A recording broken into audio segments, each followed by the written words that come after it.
How bad is the price picture right now in Singapore that they actually had to go and try to tighten in this out-of-cycle meeting?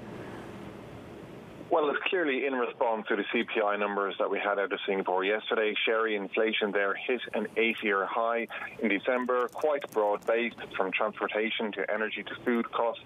And now we're seeing the MAS doing two things today.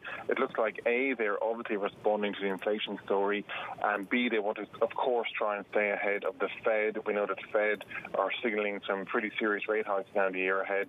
That's going to flow through to Asia as well. Interestingly, the MAS did say in its statement that they think core inflation will be higher than expected in the near term, both for external and domestic reasons, but they still expect inflation to moderate in the second half of the year as supply constraints ease. So it looks like they're trying to make a preemptive move early, go hard and go early.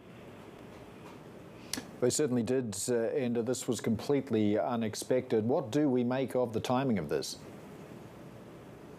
Well, I think most people would have, when the inflation data came out yesterday, Paul, I think most economists were saying a tightening would be inevitable, but there's no doubt that a out-of-cycle move and an out-of-cycle announcement by the MAS is certainly unusual. But I think it does speak to the idea that they don't want to wait around on this. They're not going to wait and build a narrative that, near-term inflation pressures might eventually dissipate. They clearly feel they don't have time to do that, so they have to get on with it and make their tightening now. And let's not forget, it's not just the inflation story, but we do have that Fed's first meeting of the year coming up this week.